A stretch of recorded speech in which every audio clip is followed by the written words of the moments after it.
Assalamualaikum warahmatullahi wabarakatuh. Alhamdulillah la haula wala quwata illa billah. Allahumma sholli ala sayyidina Muhammad wa ala ali sayyidina Muhammad. Kembali lagi pada eh, channel YouTube kita hari ini. Kita akan membahas tentang review buku metode At-Taisir 30 hari hafal Al-Quran. Insya Allah hari ini kita masuk pada halaman ke-48 terkait dengan bagian ketujuh. Program karantina 30 hari. Pembaca yang berminat menghafal Al-Quran 30 juz selama 30 hari setidaknya harus menyiapkan langkah berikut. Baik, yang pertama adalah langkahnya ta'aruf Al-Quran, yakni mengenai Al-Quran lebih dekat dengan cara menghatamkan seluruh ayatnya hingga mampu menyelesaikan bacaan per juz selama 30 menit. Kelancaran bacaan ialah di antara faktor terpenting yang memudahkan hafalan. Karena itu, setiap siswa ataupun setiap pembelajar diwajibkan untuk lancar membaca sebelum menghafal. Selanjutnya, langkah ta'aruf ini bisa dilakukan selama 10 hari sebelum tahapan dimulai. Adapun yang kedua adalah memahami komposisi mushaf. Demi memudahkan bacaan, kajian, dan hafalan terhadap seluruh ayat Al-Quran, para ulama membagi 114 surat ke dalam 30 juz. Setiap juz tertulis dalam mushaf standar terdiri dari 10 lembar atau setara dengan 20 halaman. Setiap halaman dalam mushaf standar terdiri dari 15 baris selain surah Al-Fatihah dan halaman pertama dari surah Al-Baqarah. Kemudian yang ketiga adalah menetapkan target dan waktu hafalan. Pembagian standar waktu dalam menyelesaikan hafalan 30 juz Al-Quran dalam 30 hari ialah 1 juz per hari. Inilah target yang paling rasional untuk dapat dicapai dalam menghafal Al-Quran selama 30 hari. Dari modal aktivitas selama 24 jam per hari, ya Allah berikan kepada kita, luangkanlah 10 jam saja untuk menghafal Al-Quran mengacu pada komposisi mushaf yang telah dipegang ini ya, At-Taisir. Setiap juz terdiri dari 10 lembar membutuhkan waktu 10 jam untuk menghafalnya. Artinya setiap lembar dalam mushaf dihafalkan dalam waktu 1 jam setara dengan 60 menit. Setiap lembar yang terdiri dari 2 halaman membutuhkan waktu 60 menit untuk menghafalnya, setara dengan 30 menit untuk 1 halaman. Setiap halaman yang terdiri dari 15 lembar membutuhkan waktu 30 menit untuk menghafalkannya dan setara dengan 2 menit untuk setiap barisnya. Dari uraian tersebut, maka kita dapati rumus hafalan per hari sebagai berikut. 1 juz sama dengan 10 lembar, sama dengan 20 halaman, sama dengan 10 jam per lembar, sama dengan 2 halaman per jam, sama dengan 1 halaman 15 baris, sama dengan 30 menit, 1 baris sama dengan 2 menit. Singkatnya, untuk menghafal 1 juz per hari dengan durasi 10 jam dibutuhkan waktu selama 2 menit per baris dalam mushaf standar. Yang terakhir adalah memulai hafalan. Proses hafalan dimulai dengan mengikuti tahapan sebagai berikut. Yang pertama, berkomitmen untuk mengikuti karantina selama 30 hari penuh.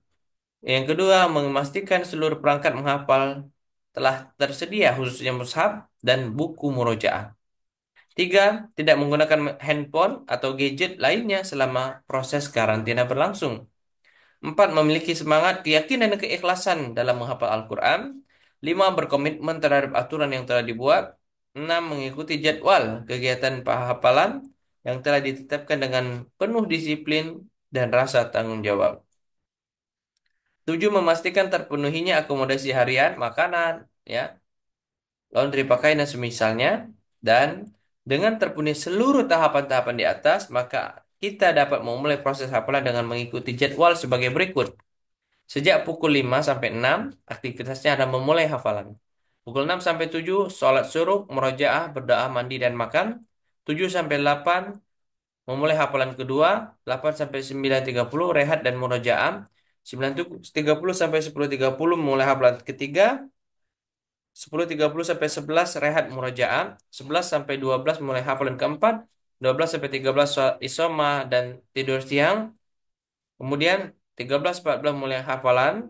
Yang kelima, 14 sampai 14.30 rehat murojaah, 14.30 sampai 15.30 mulai hafalan keenam, 15.30 sampai 16.30 rehat, sholat asar dan murojaah, 16.30 sampai 17.30 mulai hafalan 7, 17.30 sampai 18.30 isoma plus murojaah, 18.30 sampai 19.30 mulai hafalan ke-8, 19.30 sampai 20 sholat isya murojaah, 20 sampai 21 mulai hafalan 9, 21 sampai 2 tidur malam, jam 2 sampai 2.30 tahajud dan berdoa, 2.30 dan 3 sampai 3.30 mulai hafalan ke-10, 3.30 sampai 3.50 rehat berbaring sejenak, 3.50 sampai 4.30 murajaah istighfar, salat subuh, dan terakhir 4.30 sampai jam 5 membaca juz berikutnya.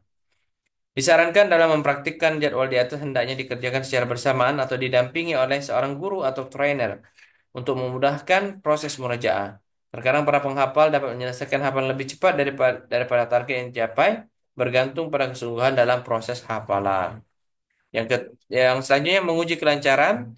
Para penghafal disarankan untuk menguji kelancaran hafalan setelah menyelesaikan proses karantina dengan mengacu, ya, ada kolomnya, juz 1, ada jumlah ayat, ada kelancaran, ada lambat, ada lancar, ada lupa. Ya, seperti itu dan sampai juz 30. Adapun standar kelancaran hafalan ialah bacaan yang benar sesuai dengan tajwid yang mampu dibacakan seperti halnya membaca surah Al-Fatihah. Ini yang dimaksud dengan mutkin. Yang ke F, selanjutnya menghafal nomor dan posisi ayat. Mengetahui nomor dan posisi ayat di dalam mushaf ialah penanda bahwa Anda ataupun kita telah mengetahui anatomi mushaf dengan baik. Juga menjadi referensi berharga saat kita membutuhkan ayat tersebut secara cepat dan akurat. Pengetahuan akan nomor dan posisi ayat ini tentunya bukanlah ukuran kelancaran dan benarnya hafalan, melainkan demi tujuan mulia yang diuraikan. Penulis telah menyajikan metode hafalan nomor dan posisi ayat dalam buku khusus murojaah. Di buku ini kita dapat dilatih, ya, atau melatih melancarkan hafalan bahkan dengan menyalin kembali ayat yang telah dihafal, mengetahui posisi serta berlatih secara urut dan atau acak untuk menghafal ayat berdasarkan nomor dan suratnya. Quotes terakhir, hendaklah para peserta selalu mengingatkan diri bahwasanya Al-Quran yang telah ia raih ada titipan Allah, bukan atas kehebatan, bukan atas kemampuan mereka yang mereka raih. Maka seseorang dititipi tidaklah pantas merasa ujub, sombong atas segala yang bukan miliknya. Demikian dapat saya sampaikan. Terima kasih atas perhatiannya. Wallahu muwaffiq ila aqwamit thoriq. Wastabiqul khairat. Assalamualaikum warahmatullahi wabarakatuh.